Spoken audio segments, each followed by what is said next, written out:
તમે સાંભળી રહ્યા છો પ્રયાગરાજ વાર્તા સંગ્રહની વાર્તા વિધિના લેખ, જેના લેખિકા છે સુશ્રી અપેક્ષા શાહ, શ્રીજી, અમદાવાદ. ગુજરાતમાં આવેલું કચ્છનું રણ કે જ્યાં સોમાભાઈનો એક સુખી પરિવાર રહેતો હતો. પુત્ર ભીખુના લગ્ન પોતાના સમાજના ભરૂચમાં રહેતા મંગળભાઈની દીકરી ભૈરવી સાથે કરવામાં આવ્યા હતા. લગ્નના બરાબર 1 વર્ષ બાદ પ્રભુ કૃપાથી ભીખુ અને ભૈરવીએ એક પુત્રને જન્મ આપ્યો હતો, જેનું નામ ઇન્દ્ર રાખવામાં આવ્યું હતું. સમય જતાં લગભગ 2 જ વર્ષમાં ભીખુના માતા પિતા મૃત્યુ પામ્યા હતા. ઇન્દ્રના નસીબમાં કદાચ દાદા દાદીનો પ્રેમ નહીં હોય. હવે પરિવારમાં કુલ 3 સભ્યો જ હતા. હંમેશા ઇન્દ્રના ભવિષ્યને લઈને ચિંતિત રહેતા ભીખુના પરિવારે કચ્છનું મકાન વેચીને અમદાવાદમાં સ્થાયી થવાનું વિચાર્યું હતું. અમદાવાદ એટલે ગુજરાતનું સૌથી મોટું શહેર. પોતે સ્નાતક સુધીનો અભ્યાસ કર્યો હોવાથી શહેરમાં રોજી તો આરામથી મળી જશે એવા વિચાર સાથે આવેલો પરિવાર શાંતિથી પોતાનું જીવન ગુજારતા હતા. પ્રભુ કૃપાથી ભીખુને પણ સારી નોકરી મળી ગઈ. ભૈરવી પણ સિલાઈ મશીન ચલાવતી અને થોડી કમાણી કરી લેતી, જેથી ભીખુને થોડી આર્થિક મદદ પણ થઈ જતી. ઇન્દ્ર ધોરણ 9માં અભ્યાસ કરતો હતો. તે દરમિયાન અચાનક ભીખુની તબિયત બગડે છે. સારવાર દરમિયાન ખબર પડે છે કે ભીખુ બ્લડ કેન્સરનો શિકાર બન્યો છે, જે જીવલેણ છે. ભીખુનો બ્લડ કેન્સરનો ઈલાજ અમદાવાદની મોટી મોટી હોસ્પિટલોમાં કરવામાં આવે છે, પરંતુ ઇન્દ્ર ધોરણ 10માં અભ્યાસ પૂરો કરે તે પહેલાં પોતાના પિતાને ગુમાવી બેસે છે. હવે પરિવારમાં માતા ભૈરવી અને પુત્ર ઇન્દ્ર સિવાય કોઈ રહ્યું નહીં. પુત્ર ઇન્દ્ર ભણવામાં ખૂબ જ હોશિયાર. માર્ચ મહિનામાં બોર્ડની પરીક્ષા પૂરી થાય છે ને માતા ભૈરવી તેમજ પુત્ર ઇન્દ્ર ખૂબ જ આતુરતાપૂર્વક પરિણામની રાહ જોઈ રહ્યા હતા. ત્યાં જ મે મહિનામાં અખબારમાં SSCના પરિણામના સમાચાર આવે છે. બીજા દિવસે સવારે પરિણામ આવે છે. ઇન્દ્ર 85% સાથે પરીક્ષામાં પાસ થયો છે.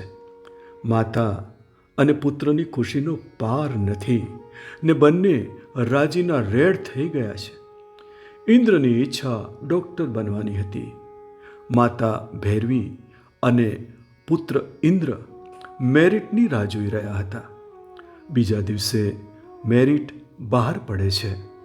કમનસીબે 87% મેરિટ બહાર પડે છે. પોતાના એકના એક વહાલ સોયા પુત્ર ઇન્દ્રની ઈચ્છા પૂરી કરવાનું વિચારેલ માતા એડમિશન લેવા માટે ગમે તેટલા પૈસા ખર્ચવા તૈયાર હતી. પોતાના ઘરની સામે રહેતા એક પ્રતિષ્ઠિત વ્યક્તિ શ્રી દેવસિંહભાઈને મળવા જાય છે અને ધોરણ 11માં સાયન્સમાં એડમિશન માટે લાગવગ લગાવીને પણ ઇન્દ્રને એડમિશન અપાવે તેવી આજીજી કરે છે.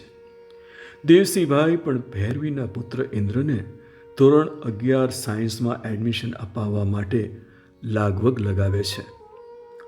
છેવટે ઇન્દ્રને ધોરણ 11 સાયન્સમાં એડમિશન મળી જાય છે.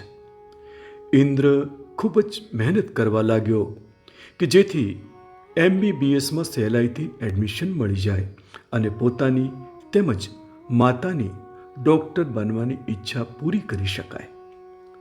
સમય જતાં પ્રથમ ને પછી દ્વિતીય એમ એક પછી એક પરીક્ષા પૂરી થાય છે ને ઇન્દ્ર આ પરીક્ષામાં પ્રથમ નંબર પ્રાપ્ત કરે છે. હવે તો ડૉક્ટર બનવાની આશા ખૂબ ખૂબ જ વધતી જાય છે ને ભૈરવી તો હૃદયથી દેવસીભાઈનો ખૂબ જ આભાર માનતી જાય છે. બસ હવે તો વાર્ષિક પરીક્ષા જ બાકી હતી. ઇન્દ્ર ખૂબ જ તનતોડ મહેનત કરે છે. પરીક્ષા નજીક આવતી હોવાથી આજે રવિવાર હોવા છતાં પણ શાળા ચાલુ રાખવામાં આવી અને સાયન્સના વિદ્યાર્થીઓને પ્રેક્ટિકલ માટે શાળામાં બોલાવવામાં આવે છે. લગભગ સવારે 8:30 વાગ્યે ઇન્દ્ર શાળાએ પહોંચી જાય છે અને ફિઝિક્સની લેબમાં પ્રેક્ટિકલ કરતો હોય છે. પ્રેક્ટિકલ માટે આવેલા બધા જ વિદ્યાર્થીઓ પ્રેક્ટિકલ કરવામાં વ્યસ્ત હતા. સ્ટાફ મિત્રો પણ ખૂબ જ દિલથી પોતાનું કામ કરતા હતા.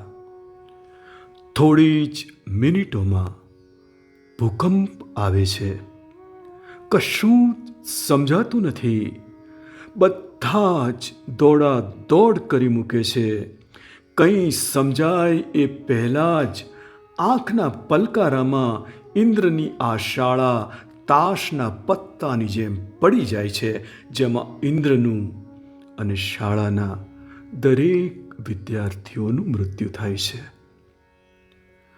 આ બાજુ ઇન્દ્રની મમ્મી જે ફ્લેટમાં રહેતી હતી તે ફ્લેટમાં પણ ભૂકંપના ઘણા આંચકા અનુભવાયા હતા અને ગભરાયેલી ઇન્દ્રની માતા ખૂબ જ ઝડપથી ફ્લેટના પગથિયા ઉતરીને મેદાનમાં આવી ગઈ છે ને પોતાના દીકરાની ચિંતા કરવા લાગે છે.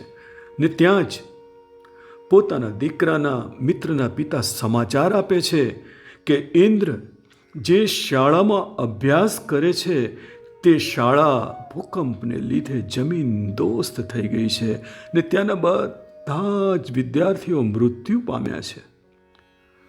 સમાચાર મળતા જ ભૈરવીના પગ નીચેથી જમીન સરકી ગઈ છે. ગભરાયેલી માતા શાળાએ પહોંચે છે. ખૂબ જ આક્રંદ કરે છે, કારણ કે હવે પરિવારમાં કોઈ જ રહ્યું નહીં. છેવટે ભૈરવી એકલી જ રહી ગઈ. ત્યાં જ દેવસીભાઈ શાળાના મેદાનમાં મળે છે. તેમની આંખો નમી ગઈ છે ને જાણે દેવસીભાઈને મનમાં કહી રહી છે કે એડમિશન ના લીધું હોત તો સારું, પણ વિધિના લેખને કોણ મિટાવી શકે. આજે પણ ભૈરવી દર વર્ષે આ શાળાના કેમ્પસમાં જાય છે અને પોતાના દીકરાને શ્રદ્ધાંજલિ અર્પિત કરે છે. વિધિના લખિયા લેખ લલાટે ઠોકર ખાય ખાય ખાય. ભૈરવી કહે દુઃખના દરિયા ઉભરાઈ જાય જાય જાય. વિધિના લખિયા લેખ લલાટે ઠોકર ખાય ખાય ખાય.